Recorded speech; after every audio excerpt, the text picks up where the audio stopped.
Kaum muslimin yang dirahmati oleh Allah Subhanahu wa taala, kita kembali di dalam program Tazkiyatun Nufus.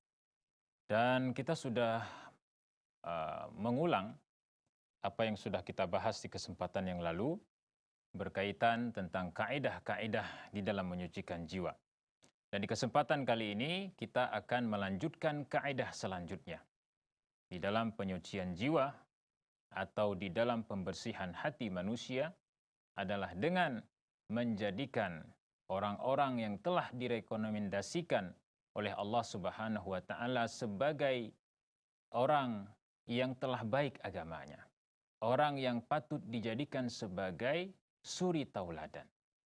Yang patut dijadikan sebagai panutan, ya, khususnya di dalam tazkiyatun nufus, di dalam menyucikan jiwa. Salah satu di antaranya adalah Rasulullah Sallallahu Alaihi Wasallam dan para sahabatnya.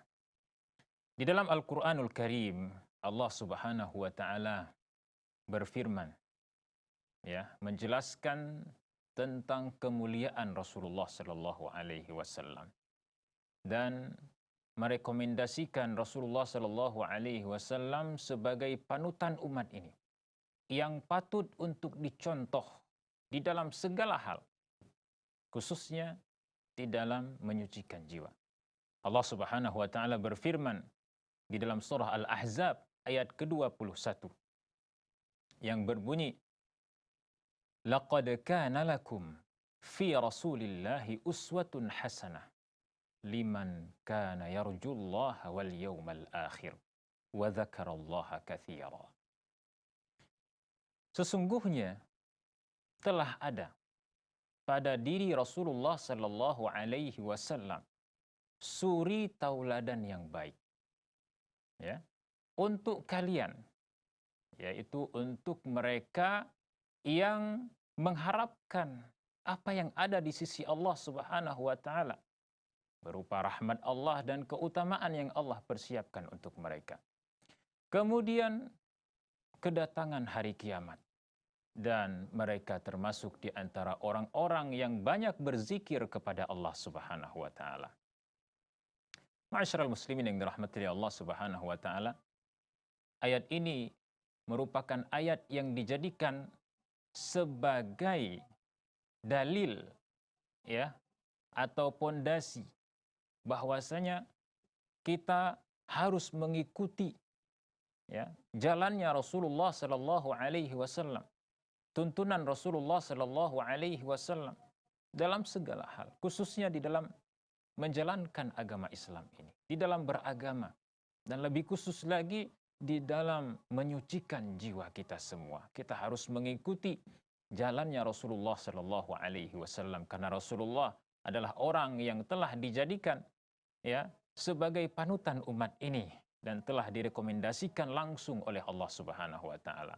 Sebagaimana hal ini dijelaskan oleh Al-Imam Ibn Katsir rahimahullahu ta'ala.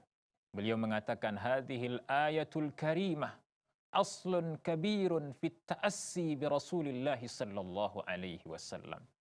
Ayat yang mulia ini, kata Al-Imam Ibn Katsir, merupakan aslun kabirun, pondasi atau landasan atau pokok yang agung, yang penting. Di dalam apa? Di dalam at-ta'assi, meneladani Rasulullah sallallahu alaihi wasallam.